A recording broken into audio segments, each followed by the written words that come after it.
நம்ம கால பைரவர் இருக்காரு பார்த்தீங்களா? கால பைரவர வந்து நம்ம ஞாயித்துக்கிழமை தோறும் இல்லன்னா மாசத்துல வந்து பார்த்தீங்கன்னா, இந்த தேய்பிறை அஷ்டமி, வளர்பிறை அஷ்டமி காலகட்டத்துல மட்டுமாவது கொள்ளு தீபம் வச்சு வழிபாடு பண்ணணும். அதாவது கொள்ளு தீபம் நீல கலர் துணியில, இல்ல கருப்பு கலர் துணியில பெரும்பாலும் கேது அப்டின்னாலே மல்டி கலர் வைப்பாங்க.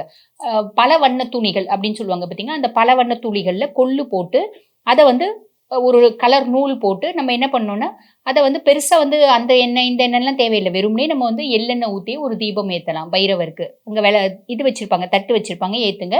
அதே மாரி கொள்ளு சுண்டல் பண்ணி பைரவர் கோயிலுக்கு நீங்க போறீங்க அப்டின்னா, அங்க வரக்கூடிய பக்தர்களுக்கு நிவேதனமா குடுங்க. இது ஒரு உன்னத பரிகாரமா இருக்கும். இந்த ராகு கேது பெயர்ச்சிக்கு, அதாவது மிதுன ராசி அன்பர்கள் செய்யறதுக்கு அப்டின்னு சொல்லலாம். ஆக மிதுன ராசி அன்பர்கள் உங்களுக்கு ஆல்ரெடி எல்லாமே ஓகே. நல்லா தான் இருக்கு. கவலைப்பட வேண்டியதில்ல. ராகு கேதுவும் நல்லா தான் இருக்காங்க.